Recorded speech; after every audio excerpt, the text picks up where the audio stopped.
Deməli, qarşıma belə bir video çıxıb, istəyirəm ona bir yerdə bir dənə baxaq. Pişiyin evdə saxlanması. Bugünkü gün şəkəri, diabetləri yaradan, həmin o toksoplazmozdur. Bugünkü gün başımıza kanseri yaradan, həmin o toksoplazmozdur. Bugünkü gün uşaqlarda cinsiyyət orqanı.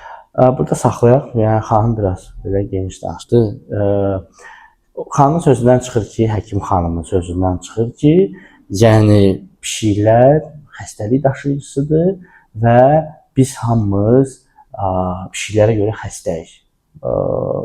Bu biraz mənə görə absurd səslənir. Niyə görə absurd səslənir? Rusiya, Türkiyə, Avropa, onda bizdən əvvəl bu mədəniyyət onlarda vardı. Bizdə 2020-ci ildə bu mədəniyyət başladı formalaşmağa və daha çoxalmağa pandemiyadan sonra.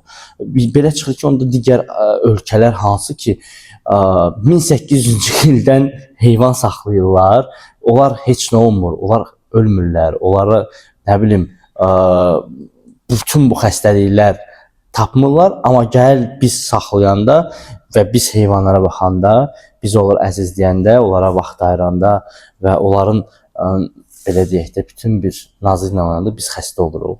Xanım şəkər xəstəsidir, yəni adam var ki, heç bir şey saxlamır, şəkər xəstəsidir.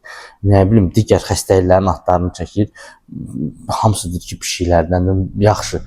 Onda belə çıxır ki, pişik saxlamayanlar, pəs onlar necə xəstələnir, onlar necə o xəstəliyə yoluxurlar.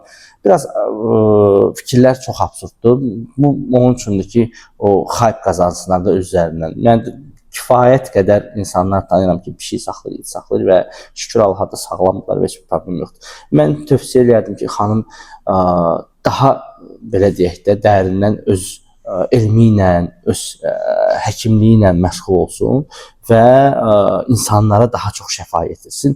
Nəinki belə mövzulara toxunub və araşdırılmamış mövzulara toxunub, hansı ki araşdırılmayıb, laborator testləri yoxdur, falan yoxdur, sadəcə olaraq fikir olaraq səsləyim. Onda mən də gəlin fikir olaraq səsləyim ki, bizim səhiyyəmiz bərbad gündədir, bütün həkimlərimiz pisdir.